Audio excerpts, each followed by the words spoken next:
Hi everyone, फिर से एक नई वीडियो में स्वागत है। दोस्तों, आज की इस वीडियो में हम क्लास 10 के मैथमेटिक्स के अंतर्गत चैप्टर नंबर 3 के बेसिक कॉन्सेप्ट को समझेंगे। तो इस वीडियो को शुरू से अंत तक देखिएगा। देखिए, चैप्टर का नाम है दो चर वाले रैखिक समीकरण युग्म। ठीक है, यह चैप्टर बहुत ही खास होने वाली है और यह बिहार बोर्ड क्लास 10 के लिए यह चैप्टर सबसे इम्पोर्टेंट है, क्योंकि इस चैप्टर से एक 5 अंक के क्वेश्चन ग्राफीय विधि से जो हल करने वाले पूछे जाते हैं। दो समीकरण दिया रहता है, निश्चित तौर पर पूछा जाता है। ठीक है, और साथ ही साथ वर्ग गुणन विधि से हर साल जो सवाल पूछे जाते हैं यह भी दिया रहता है। हर साल सवाल इस टाइप का पूछा जाता है, वर्ग गुणन विधि से दो चर वाले रैखिक समीकरण को युग्म को हल करके बताइए। ठीक है, तो सबसे पहले जान लेते हैं कि आखिर इस अध्याय में कौन से प्रश्नावली में क्या क्या पढ़ना है। इससे के पीछे के वीडियो में हम आपको सारे इस चैप्टर के फार्मूला जो है सारे चीज़ बता दिए हैं। तो सबसे पहले जानिए दो चर वाले रैखिक समीकरण युग्म को हल करने की विधियों जो है, दो विधि है। पहला है बीजगणितीय विधि, उसके बाद ग्राफीय विधि। ठीक है, सबसे इम्पोर्टेंट है ग्राफीय विधि, क्योंकि ग्राफीय विधि से 5 अंक के क्वेश्चन पूछे जाते हैं। ठीक है, और यह जो है फिक्स पूछे ही जाते हैं हर साल ग्राफीय विधि से हल करने के लिए। ठीक है, देखिए बीजगणितीय विधि से भी, बीजगणितीय विधि में 3 विधि शामिल है। इसमें पहला आता है प्रतिस्थापन विधि, उसके बाद आता है विलोपन विधि, उसके बाद आता है वर्ग गुणन विधि।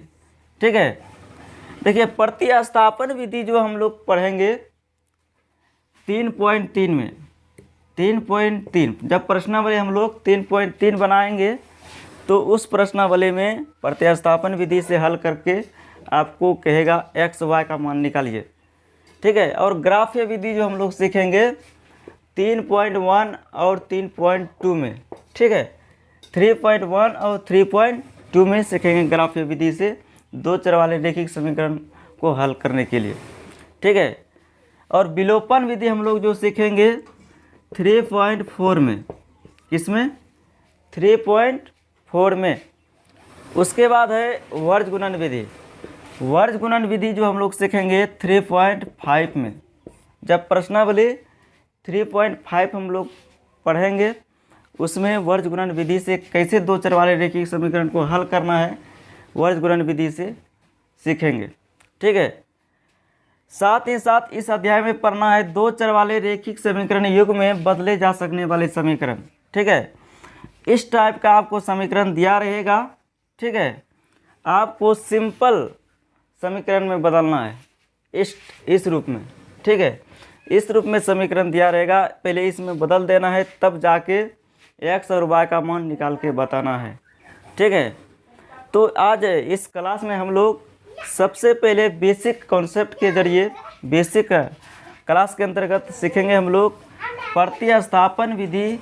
ठीक है, किस प्रकार निकाला जाएगा प्रतिस्थापन विधि से दो चर वाले रैखिक समीकरण को कैसे हल किया जाएगा सीखेंगे। और जब प्रश्नावली हम शुरू करेंगे तो ग्राफीय विधि से हम लोग भी दो चर वाले रैखिक समीकरण को हल करने के लिए सीखेंगे। ठीक है, तो वीडियो ज़्यादा लंबा हो जाएगा, इसीलिए हम सिर्फ आज के इस क्लास में प्रतिस्थापन विधि के बारे में ही सिर्फ जान लेते हैं। किसके बारे में? प्रतिस्थापन विधि के बारे में, क्योंकि प्रतिस्थापन विधि से भी समीकरण को हल करने के लिए पूछा जाता है। ठीक है, यहाँ जो समीकरण लिखे हैं, ठीक है, इसी को हल करके आपको समझाने का प्रयास करते हैं। अगर आपको प्रतिस्थापन विधि से बनाना है तो जो भी समीकरण दिया रहेगा, ठीक है, क्वेश्चन में सबसे पहले उस समीकरण को लिख लेना है। ठीक है, तो और समीकरण इसको मान लेते हैं, जैसे x + y = 14 दिया है तो इसको मान लेते हैं समीकरण 1। और नेक्स्ट समीकरण दिया है x - y = 4, यानी दूसरा समीकरण दिया है x - y = 4, इसको समीकरण 2 मान लेते हैं। ठीक है, आप लोग ध्यान से समझने का प्रयास कीजिएगा, बिल्कुल समझ में आएगा। ठीक है, देखिए समीकरण 1 क्या दिया हुआ है तो लिखेंगे यहाँ समीकरण 1 से देखिए समीकरण 1 क्या दिया है, x + y = 14, यही दिया हुआ है। ठीक है, अब देखो y जो है हम दायां साइड लाते हैं तो x बराबर क्या होगा, x बराबर 14 माइनस वाई, 14 माइनस वाई होगा। इसको समीकरण हम 3 मान लेते हैं, समीकरण 3। ठीक है, अब जो है ये जो x का मान निकला, यह x का मान समीकरण 2 में रख देते हैं। इसमें रखा जाएगा, समीकरण 2 में रख देते हैं। तो यहाँ लिखना है आपको x का मान समीकरण 2 में रखने पर, x का मान समीकरण 2 में रखने पर, x का मान समीकरण 2 में रखने पर, देखिए समीकरण 2 क्या है, x माइनस वाई बराबर 4, x माइनस वाई बराबर 4 यही दिया हुआ है। तो देखिए यहाँ समीकरण 3 में देखिए x का मान कितना आया है, 14 माइनस वाई, 14 माइनस वाई। तो x की जगह जो है क्या रखना है, 14 माइनस वाई, 14 माइनस वाई। और पहले से समीकरण में माइनस वाई है तो इसको भी लिख डालना है, बराबर 4।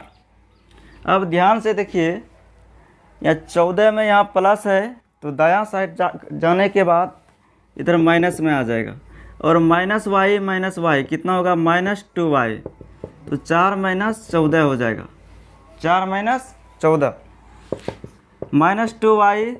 4 में 14 घटाएंगे, 4 में आपको 14 घटाना है, कितना आएगा, यह आएगा माइनस 10। कितना आएगा, माइनस 10। देखिए माइनस माइनस आपका कैंसिल होगा तो बचेगा y बराबर, देखिए यहाँ 2 गुना कर रहा है, 2 यहाँ गुना, तो दायां साइड जाने के बाद ये भाग करेगा, ठीक है, 10 के साथ। तो 2 पंचे 10, तो y का मान कितना आया, 5। y का मान कितना आया, 5। तो इस y का मान क्या करना है, फिर समीकरण 3 में रख देना है। यहाँ लिखना है आपको y का मान समीकरण 3 में रखने पर, यहाँ ध्यान से देखिए समीकरण 3 क्या दिया हुआ है, x बराबर 14 माइनस वाई, 14 माइनस वाई। तो यहाँ ध्यान से देखिए y का मान कितना आया आपका, 5 आया है, y का मान कितना आया, 5। तो y की जगह 5 रख दीजिए, तो x बराबर होगा 14 में 5 घटाइए तो आएगा 9। तो x का मान कितना निकला, 9, और y का मान कितना आया, 5। ठीक है, और आपको समझ में आया होगा प्रतिस्थापन विधि से 2 चर वाले रैखिक समीकरण को किस प्रकार हल किया जाता है। तो नेक्स्ट क्लास में हम लोग सीखेंगे विलोपन विधि से 2 चर वाले रैखिक समीकरण युग्म को कैसे हल करेंगे, और बहुत ही वो एकदम बिल्कुल इजी टाइप का है। ठीक है, प्रतिस्थापन विधि हुआ, विलोपन विधि हुआ और वर्ज गुणन विधि हुआ, इन तीनों विधि में सबसे आसान विधि जो है विलोपन विधि है। ठीक है, ठीक है, निश्चित तौर पर तीनों विधि से क्वेश्चन पूछे ही जाते हैं।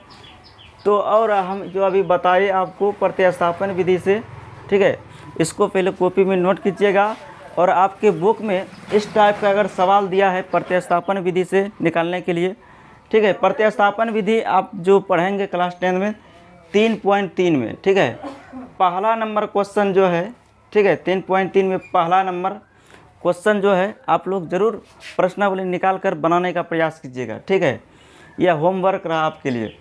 ठीक है, निकाल के आप लोग ज़रूर बनाएंगे 3.1। ठीक है, 1 नंबर का जितना भी सवाल है सारा बन जाएगा। ऐसे तो हम एक एक करके अलग अलग वीडियो में आपको बताएंगे ही, लेकिन अपने से बनाने का प्रयास कीजिएगा। और नेक्स्ट क्लास में हम लोग विलोपन विधि के बारे में सीखेंगे। तब तक के लिए जय हिंद, वंदे मातरम।